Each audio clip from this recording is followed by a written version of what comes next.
Çoğu ev sahibi fiyatları sabit tutuyor ama geriye kalan bir kısmı da fiyatları tabii ki yükseltiyorlar. Bir takım fırsatçılıklar oluyor ama biz ofis olarak o fırsatçı yatırımcı arkadaşlarla, abilerimizle çalışmıyoruz. Ama genel olarak fiyat artışı var mı diyorsanız evet var. Müstakil evlere inanılmaz derecede rağbet var. Her gelen artık şey oldu, işte 4 katlı olsun, 4. katın 1. katı, maksimum 2. katı olsun. Fakat biz 1. 2. katından ziyade müstakil ev bulamıyoruz. Çünkü kimse müstakil evini kiraya vermiyor şu anda. Kiraya verilmediği için de müstakil evlerin fiyatlarını şu an bilmiyoruz. Yani 1000 liralık olan bir müstakil evi 4000 liraya da kiraya veriyorlar. 3000 liraya da veriyorlar. Alternatif olmadığı için insanlar mecburiyetten bunu tutuyorlar. İşte bunun adı fırsatçılıktır. Ama bizim şu anda Adana genelinde müstakil dairelerle alakalı inanılmaz derecede problemimiz var, sıkıntımız var. Çünkü müstakil dairesi olan boş dahi olsa kiraya vermiyor. Biraz daha bekleyip önlerini görüp ona göre kiraya vermeleri gibi düşünüyoruz. Çünkü boş daire yani. İnsanlar dışarıda kalıyorlar, çadırlarda kalıyorlar. Zaten arkamızda da görüldüğü gibi herkes dışarıda kalıyor şu anda. Bu süreçte evet fırsatçılık inanılmaz para kazandırır ama o vicdanla alakalı bir şeydir yani.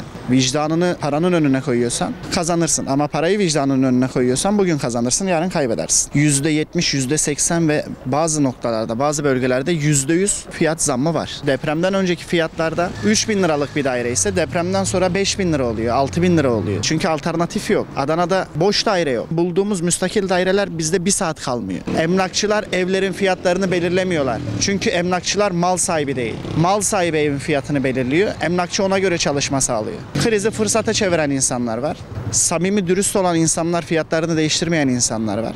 Şimdi televizyonu bugün izliyoruz. Adana'yı bir büyük bir deprem bekliyor diyor uzman kişiler. Bir gün sonra izliyoruz. Adanalılar evlerine geçebilirler, problem yok diyorlar. İnsanlar artık ne yapacaklarını şaşırdılar. Az önce bir müşterimiz geldi. Müşterimiz diyor ki ben diyor 3. kata kadar çıkamıyorum diyor. Ayağım titriyor diyor, oturamıyorum diyor. İnsanlar uyurken avizelere bakarak uyumaya başladılar. Yani buradaki şu anda Adana'nın en büyük problemlerinden bir tanesi. Kimse 5 katın üstündeki dairelerde oturmak istemiyor. Herkes şu anda inanılmaz derecede kötü durumda. Hem maddi hem manevi. Manevi olarak kaybı olan bir sürü insan var. Maddi olarak da aynı zamanda kaybı olan bir sürü insan var. 3 lira 5 lira fazla para kazanacaklar diye yakınlarını kaybetmiş insanlara, maddi manevi zararı olan insanlara destek olmak yerine köstek olmamalarını tavsiye ediyorum. İnanılmaz bir ev talebi gelmeye başladı. İnsanlar müstakil isteme, az katlı isteme olayı başladı. Fiyatlarla alakalı inanılmaz değişiklikler olmaya başladı. Yani gün aşırı değişiklikler oluyor. Biz bile yetişemiyoruz. Bu işte çalışmamıza rağmen yetişemiyoruz. Daha çok işte binanın artık görseline değil de yapı durumuna, kat sayısına, müteahhitine, yapı durumuna bakarak hareket etmesi.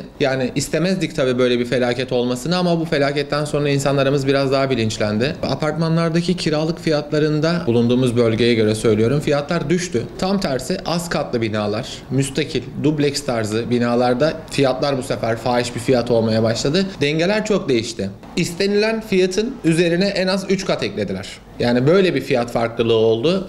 Ortalama 2 kat 3 kat üstüne koydu müstakil evler, dubleks evler, villa tarzı, villa tabir ettiğimiz evler. Yani rakam da verebilirim aslında. 1 milyona sattığımız evi şu an 4 milyon, 5 milyon istemeye başladılar. Müstakillerden kastım. Yanlış anlaşılmasın. Apartmanlar için geçerli değil bu. Az hasarlı, hasarsız demeden apartmanlarda inanılmaz bir fiyat değişikliği oldu. Yani sıfır hasarlı apartmanda bile şu an mesela bizde gelip satılık daire isteyenler kesinlikle çok katlı apartman olmasın. Fiyatla alakalı değil. Fiyatı bile söylemiyoruz yani yarı yarıya düştüğünü söylememize rağmen kesinlikle az hasarlı, hasarsız fark etmiyor. Apartmanlardan artık insanlar kolay kolay daire istemiyorlar. Yani bu 10 şehirdeki zaten bulunduğumuz herkesin bir odası var. Oda başkanlarımız var. Yani zaten esnaf sanatkarlar odamız var. Bir toplantı haline, bir organize haline gelip fiyatlarla alakalı kendi aramızda bir istişare yaparaktan da bu kafasına göre fiyat yükseltmeye çalışan insanların önüne biz engel de koyabiliriz. Yani benim görüşüm bu şekilde. Çünkü herkes kendi kafasına göre farklı rakamlar söylüyor. Vatandaşlarımıza dediğim gibi tek önerim binanın hasarsız, deprem yönetmenliğine uygun bir şekilde yapılmışsa evinizden çıkmanızın bir anlamı yok. Ev sahipleri için de aynı şekilde. Yani eğer binalarınızda herhangi bir hasar durumu söz konusu değilse fiyatlarıyla alakalı yükseltmenin bir anlamı yok. Bir ev alırken de insanlarımızın bu fiyatın önüne geçebilmesi için bilirkişiyle gideceksiniz. Binanın durumunu, yapı durumunu kontrol edeceksiniz. Buna göre ev almasını istiyorum. Ev sahiplerinin de bu konuda hassas olmasını istiyorum. Tüm ülke olarak hepimizin başı sağ olsun. Yaralılara geçmiş olsun diliyorum.